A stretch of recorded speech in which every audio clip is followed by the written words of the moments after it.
Kiev, la capitale ukrainienne, toujours dans l'attente donc de cette offensive de grande ampleur annoncée par l'armée russe. La capitale et ses habitants se barricadent. La résistance est aux aguets.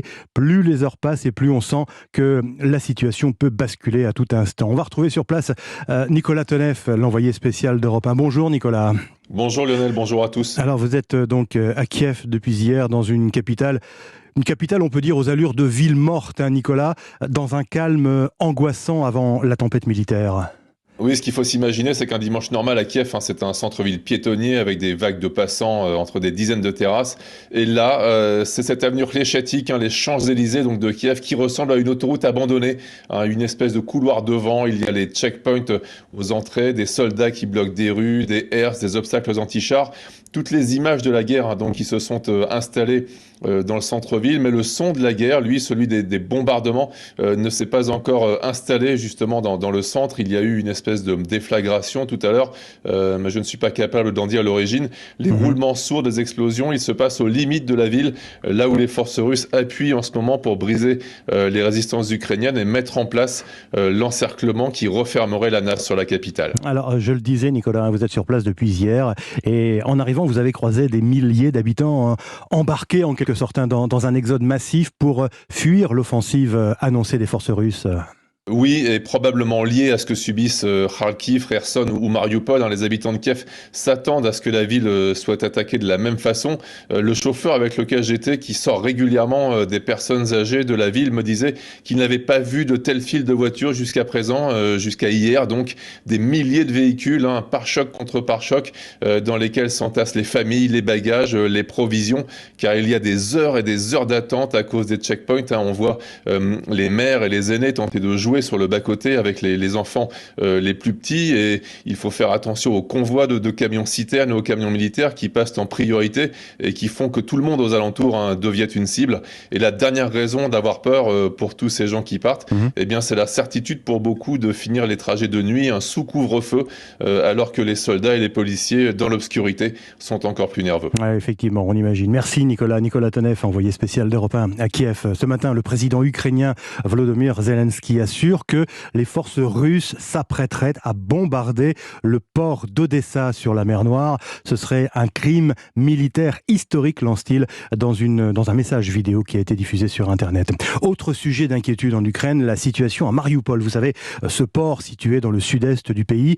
Après des jours de bombardement et après l'échec de l'évacuation des civils hier, la mairie annonce encore une fois ce matin qu'une nouvelle opération est prévue. Mariupol, une ville occupée, une ville coupée du reste du monde qui survit sans eau ni électricité, dans laquelle la situation humanitaire est proche de la catastrophe. Diana, une habitante, a quitté la ville il y a 2 jours. C'est très dur de garder le contact parce que la plupart des habitants n'ont plus de batterie. Les centrales électriques ont été bombardées, l'électricité a été coupée. Il n'y a qu'un opérateur qui passe à seulement quelques endroits de la ville. Ce n'est plus du tout possible de rentrer dans Mariupol. Il n'y a que des tirs et des bombes. J'ai quand même réussi à avoir une amie au téléphone qui est encore là-bas. Elle m'a dit que ça va, mais que la situation est très mauvaise. Ils essayent de survivre sans nourriture, sans eau courante, ni électricité. C'est une situation d'horreur. J'ai vraiment peur pour ma ville.